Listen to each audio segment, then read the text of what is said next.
আসসালামু আলাইকুম বন্ধুরা, রান্নাঘর চ্যানেলের পক্ষ থেকে সবাইকে স্বাগতম। আজকে আমরা পুষ্টিকর এবং সহজলভ্য একটি খাবার কলমি শাকের রেসিপি নিয়ে হাজির হয়েছি। বাড়িতে যারা এই শাকটি পছন্দ করে না তাদের জন্য আমি কুচি কুচি করে কেটে নিয়েছি, যাতে তারা বুঝতে না পারে এটা কোন শাক। আপনারা এই টিপসটি ফলো করতে পারেন।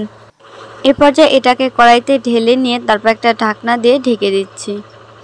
এবার চুলাটাকে অন করে দেব আর কিছুক্ষণ পরে সামান্য পরিমাণে লবণ দিয়ে দেব। এখন এটাকে কিছুক্ষণ পর নাড়াচাড়া করব আর ঢাকনা দিয়ে ঢেকে দেব সিদ্ধ হওয়ার জন্য। অনেকেই অপছন্দ করলেও এই শাকের উপকারিতা এবং পুষ্টিগুণ কিন্তু অনেক। শাকটা আধা সিদ্ধ হয়ে এলে আমরা এই পর্যায়ে নামিয়ে নেব।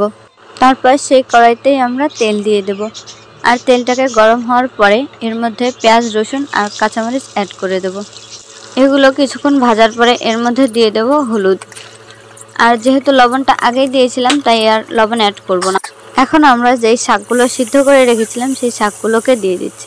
আধা সিদ্ধ করার কারণ হলো যেটুকু সিদ্ধ হতে বাকি আছে তার সাথে পেঁয়াজ মরিচগুলোর সাথে খুব ভালোভাবে মিশে যাবে। আমাদের রান্না কমপ্লিট। আর আপনি চাইলে এটাকে ট্রাই করতে পারেন। আর এতক্ষণ আমাদের সাথে থাকার জন্য ধন্যবাদ।